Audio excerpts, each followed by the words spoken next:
शालू का मोबाइल दोबारा बजने लगा। शालू बाथरूम से अभी नहीं निकली थी। समर को मोबाइल उठाना पड़ा। समर के हेलो कहते ही दूसरी ओर से एक लड़की ने सिसकते हुए पूछा, शालू दीदी हैं? हाँ, अभी बाथरूम में है। आप उन्हें बता देना कि सरला दीदी नहीं रही। यह सुनते ही समर सदमे में आ गया।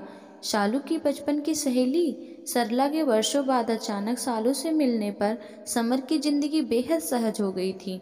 उसकी सबसे बड़ी समस्या थी शालू और बच्चों को बोरियत से बचाने के लिए सप्ताह में एक बार बाहर ले जाने की वजह से छुट्टी के दिन भी आराम न कर पाना। सरला के मिलते ही इस समस्या का समाधान हो गया था। सरला एक टीवी चैनल में न्यूज एडिटर थी। वह फुर्सत मिलते ही शालू और बच्चों को घुमाने ले जाती थी। कुछ महीने पहले शालू ने उसे बताया था कि सरला दिल की मरीज है और फेस मेकर के सहारे जी रही हैं, लेकिन उसका इतना जल्दी और इस तरह चले जाना बिल्कुल सही नहीं था। न जाने शालू इस दुख को कैसे झेलेगी।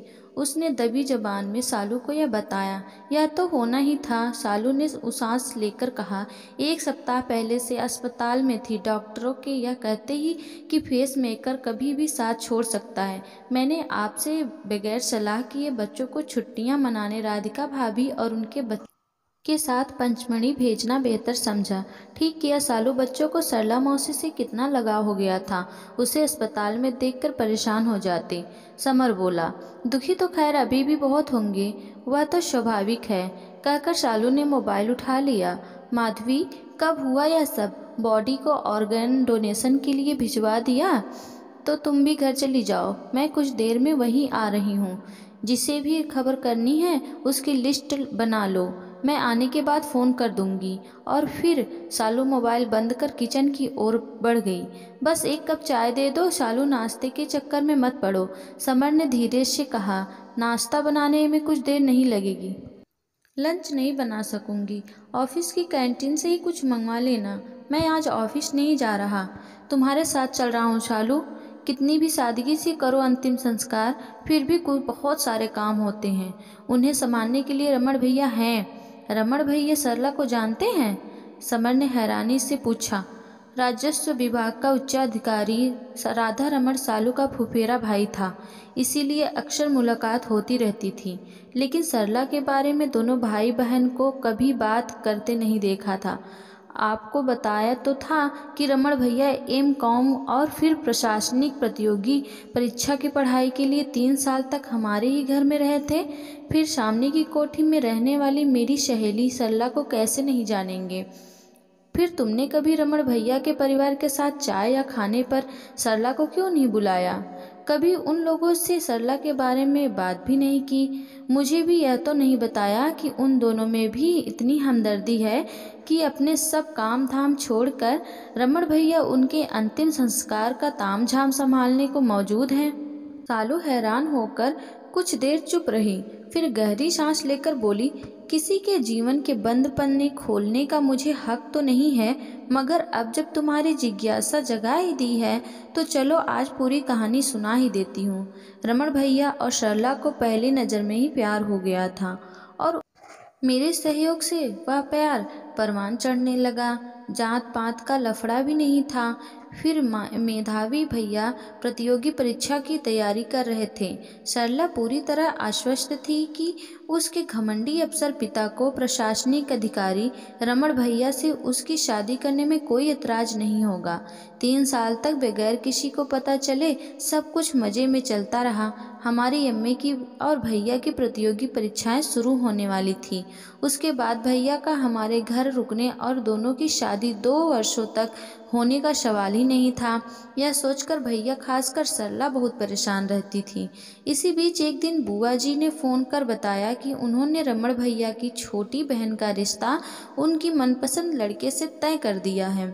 भैया को लगा कि जब बहन का रिश्ता उसकी मनपसंद से हो सकता है तो उनका क्यों नहीं, और फिर छोटी बहन की शादी के बाद तो उनकी शादी में कोई अड़चन भी नहीं आनी चाहिए। इस सब से आश्वस्त होकर भैया ने होली पर गुलाल के बजाय सरला की मांग में सिंदूर भर दिया। सरला ने उस सिंदूर को सिर पर ढेर सा गुलाल डलवाकर छिपा दिया, लेकिन वह उसकी माँ की पैनी नज़रों से नहीं बच सका और यह भी कि यह भरा किसने। सरला की जितनी लानत मनालत होनी थी हुई और उसके हमारे घर आने और फ़ोन करने पर रोक लग गई। सरला के यह कहने पर कि भैया उसके लिए सब कुछ है और प्रतियोगी परीक्षा दे रहे हैं, उसके पिता ने व्यंग्य से कहा कि दूसरों के घर रहने वाले और लड़कियों से आंख लड़ाने वाले लड़के का इस परीक्षा में पास होने का सवाल ही नहीं उठता। ना ही बिजनौर में वकालत करने वाले रमण के बाप की हैसियत उनका समधी बनने लायक है। सरला पर रमण की परछाई भी नहीं पड़नी चाहिए। परीक्षा दिलवाने के लिए भी सरला की माँ उसे छोड़ने और लेने आती थी, लेकिन परीक्षा हॉल से बाहर निकलते ही पहले हम दोनों बात कर लिया करते थे। उसे भैया का पत्र दे देती थी और उससे भैया का ले लेती थी। सरला ने बताया था कि पापा ने वहाँ से बदली करवा ली है, उसकी परीक्षा खत्म होते ही वहाँ से चले जाएंगे। कहाँ जाएंगे यह किसी को नहीं बता रहे। भैया ने उसे भरोसा दिया कि किसी भी सरकारी अफसर का पता ठिकाना खोजना मुश्किल नहीं होता, कभी भी कहीं भी चले जाए। प्रशासनिक सेवा में चयन होते ही वह उसके पिता से मिलने आएंगे। सरला बस तब तक अपनी शादी टाल दे। सरला ने भी भरोसा दिया था कि व्यावसायिक कोर्स करने के बहाने 2 साल आसानी से शादी टली जा सकती है। सरला की परीक्षा खत्म होने की अगली सुबह ही उनकी कोठी पर ताला लग गया था।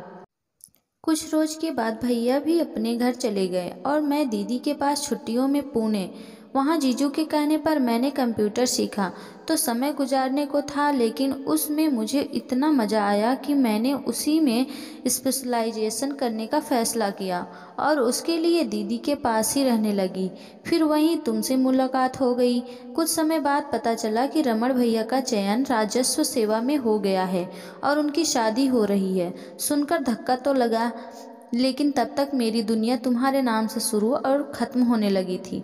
ना तो मैं रमण भैया से संपर्क कर सकी, ना ही उनकी शादी में गई और ना ही वे मेरी शादी में आए। सरला ने भी मुझे से संपर्क नहीं किया। मेरे पास तो उसका कोई अता पता था नहीं।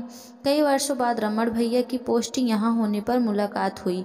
वह राधिका भाभी और बच्चों के साथ खुश थे। मैंने भी पुरानी बातों का जिक्र करना सही नहीं समझा, लेकिन एक दिन भाभी और बच्चों की गैर हाजिरी में भैया ने मुझे बताया कि पढ़ाई पूरी करके उनके घर लौटते ही उनके माता पिता ने उनका सौदा राधिका भाभी के साथ कर दिया था। उनके दहेज में मिलने वाली राशि के बल पर छोटी बहन का उसकी पसंद के लड़के से धूमधाम से रोका भी कर दिया था। छोटी बहन की खुशी की खातिर भैया के पास चुपचाप बिकने के अलावा और कोई रास्ता नहीं था। फिर भी वे आज तक अपने पहले प्यार सरला को नहीं भूल सके। उन्होंने ही मुझे बताया कि सरला यहीं एक चैनल में न्यूज़ एडिटर है, शादी नहीं की थी, इसीलिए वे उससे मिलकर अपने और उसके स्थिर जीवन में उथल पुथल नहीं मचाना चाहते थे, लेकिन चाहते थे कि मैं उससे मिलूं। सरला से मिलने को तो मैं खुद भी तड़प रही थी। शुरू में तो सरला भी मुझे खुश ही लगी और मैंने भी रमण भैया या उसके व्यक्तिगत जीवन के बारे में बात नहीं की, लेकिन एक दिन अचानक तबीयत खराब होने पर उसने मुझे बताया कि उसे अब तक 2 बार हार्ट अटैक हो चुका है और वह पेसमेकर के सहारे जी रही हैं, लेकिन अब मुझसे मिलने के बाद वह चैन से मरेगी। उसे विश्वास है कि मैं उसे उसके सिंदूर का हक जरूर दिलवा दूंगी, यानी रमण के हाथों अग्निदाह। मुझे देखकर उसने कहा कि उसने हमेशा रमण की खोज खबर रखी है। उसे रमण से कोई शिकायत नहीं है। उसके द्वारा मांग भरे गए सिंदूर और यादों के सहारे जिंदगी तो गुजार ली है, लेकिन मरने के बाद अपने सिंदूर का हक जरूर चाहेगी, यानी एक सुहागिन जैसी मौत। और मौत बराबर तो होगी नहीं मेरे यह कहने पर कि भैया उसे भूले नहीं हैं और वह जब चाहे मेरे घर पर रमण भैया से मिल सकती हैं। तो सरला ने यह कहकर मिलने से मना कर दिया कि कितने भी सतर्क रहो, ऐसी बातों को छिपाना आसान नहीं होता है और इससे रमण की खुशी गृहस्थी बर्बाद हो सकती है। अंतिम संस्कार के लिए भी मुझे रमण को बुलाने के लिए सरला को अपनी दूर की रिश्तेदार बनना पड़ेगा। रमण भैया को सब बातें बता दी और दुखी बेहाल तो खैर होना ही था और बहुत हुए भी। उन्होंने भी मुझसे वादा लिया कि जब भी सरला की तबीयत खराब हो मैं उन्हें खबर कर दूं। वे उसके अंतिम संस्कार में बगैर किसी की परवाह किए उसके साथ रहेंगे और राधिका को उस समय जो ठीक समझ में आएगा वह बता देंगे। पिछले सप्ताह सरला की तबीयत के बारे में पता चलते ही मैंने रमण भैया को खबर कर दी। फिर सब बच्चों को उस्काया कि उन्हें छुट्टियों में बाहर घूमने जाना चाहिए। फिर किसी तरह राधिका भाभी को भी उनके साथ पंचमढ़ी भिजवा दिया ताकि रमण भैया इत्मीनान से सरला के पास रह सके। मुझे तसल्ली है कि मैंने अपनी सहेली को उसके अंतिम दिनों में रमण भैया का भरपूर प्यार और उसके सिंदूर का हक दिलवा दिया। मैं नहीं चाहती कि तुम मेरे साथ चलकर रमण भैया को उनके कर्तव्य निर्वहन से रोको, सालू ने अनुरोध किया। बेफिक्र रहो सालू, जितना हक सरला का अपने सिंदूर पर था उतना ही कर्तव्य रमण भैया का भी उस सिंदूर की लाज रखने का है। समर ने गहरी सांस लेके कहा, मैं रमण भैया से वह कर्तव्य निभाने का सुख और गोपनीयता नहीं छीनूंगा।